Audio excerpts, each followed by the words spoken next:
Olá, meus amigos, que Deus abençoe a todos.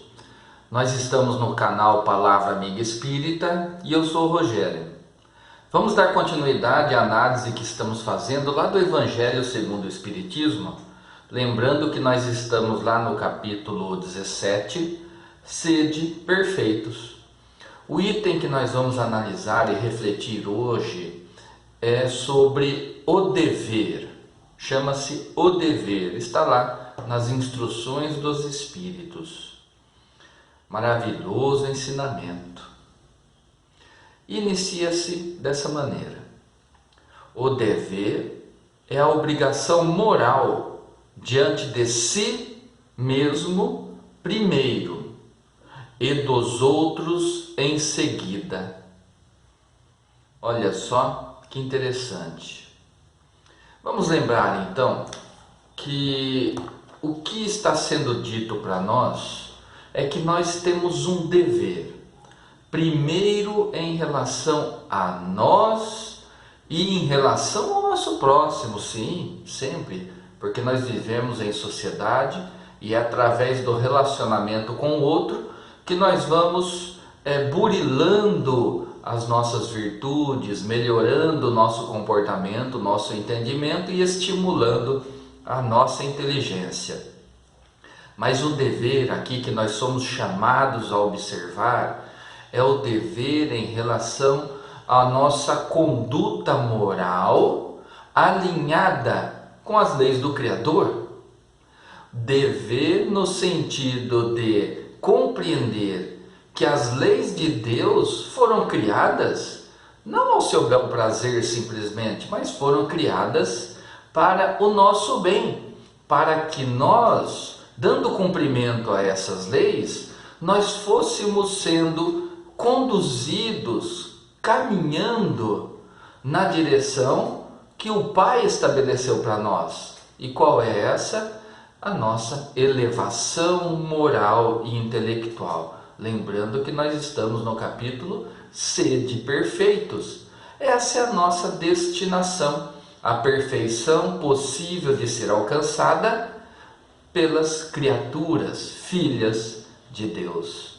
Então, meus amigos, temos agora um compromisso sério conosco, porque somos orientados, somos estimulados a compreender o que significa o dever cristão, o dever moral que nós temos em dar cumprimento às leis de Deus. Ora, e se eu não compreendo direito as leis do Pai, porque eu ainda sou muito limitado? Nós temos Jesus. Jesus veio com essa missão de mostrar para nós como nos comportarmos, como nos dirigirmos, como nos relacionarmos com o nosso próximo diante das leis do Criador.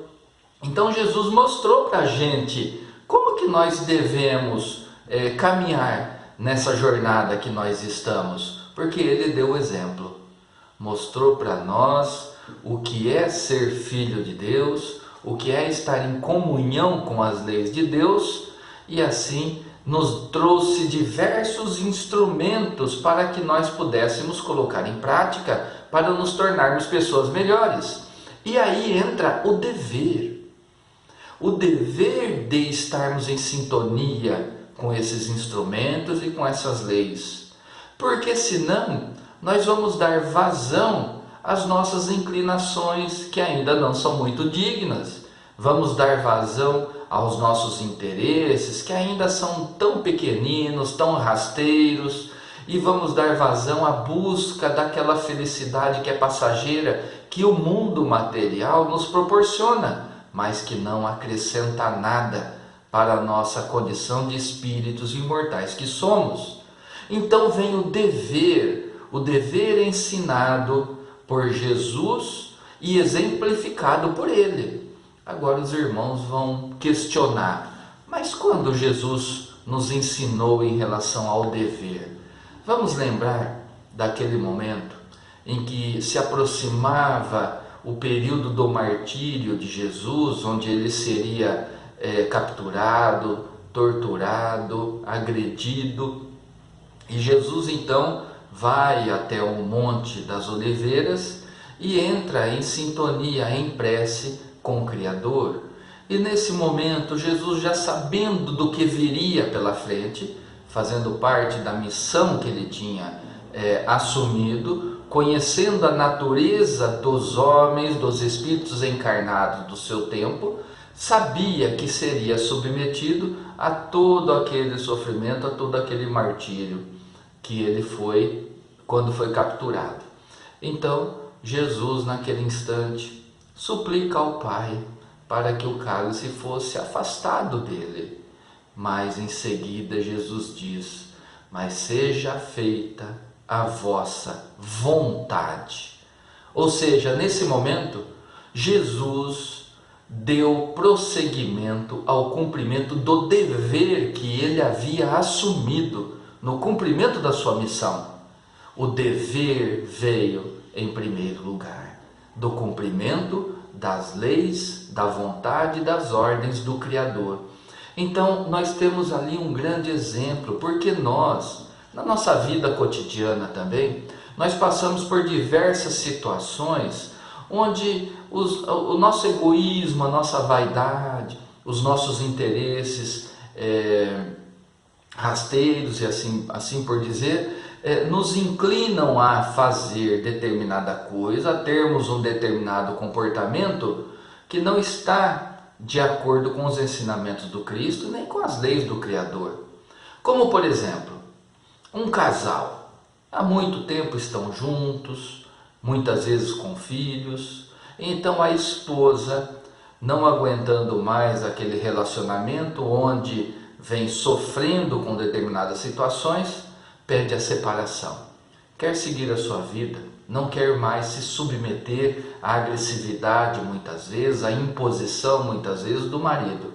Mas o marido, ele quer manter o relacionamento, ele não aceita o pedido de separação e torna a convivência do casal mais insuportável ainda, quando não passa a perseguir aquela que foi sua parceira porque não aceita, não quer.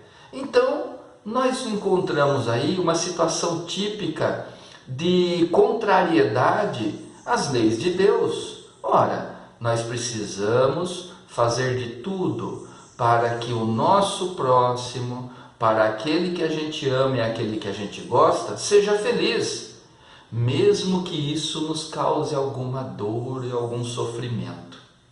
Então, nesse exemplo que nós estamos dando, o dever deve vir à frente, mesmo que eu esteja com o coração partido, com dor e sofrimento diante do pedido da separação.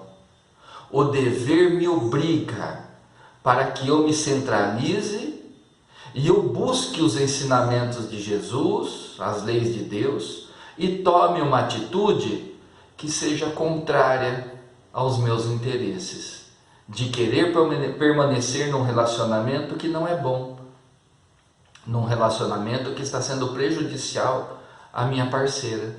Então, nesse caso, o dever se impõe, o dever de cristão, o dever se impõe no sentido de contrariar os meus próprios interesses, as minhas inclinações, mas para colocar em prática a lei de Deus.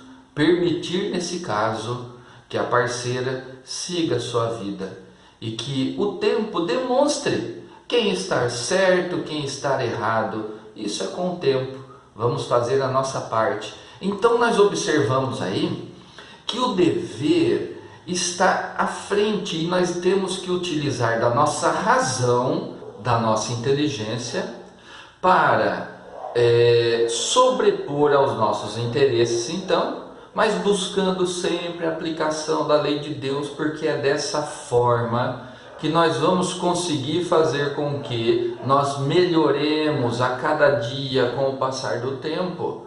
Precisamos então, através dessa inteligência, do conhecimento, buscar a aplicação das leis de Deus, mesmo que num primeiro momento esse dever impõe que contrariemos os nossos interesses, as nossas vontades, mas sabemos que lá na frente o resultado desse comportamento de hoje, dessa força de vontade de colocar o dever à frente, vai trazer resultados muito melhores e satisfatórios para a nossa existência espiritual, para o nosso relacionamento com o próximo. Então, meus irmãos, esse é o recado deste encontro que nós fazemos agora, e eu peço a todos que compartilhem esse conhecimento, esse vídeo, para que esses ensinamentos do Evangelho segundo o Espiritismo possam chegar a muitas pessoas. Vamos à oração de encerramento? Mestre Jesus, nos abençoe e nos fortaleça, que tenhamos condições de manter sempre em nossa mente os conhecimentos das leis do nosso Pai, e que assim, através do vosso ensinamento, tenhamos forças para colocar em prática esses ensinamentos e assim cumprir com o nosso dever de espíritas cristãos, burilando as nossas virtudes, melhorando o nosso comportamento, nos preparando para uma vida futura, melhor condições do que nós estamos hoje. Assim seja. Meus irmãos, até o próximo encontro. Tchau.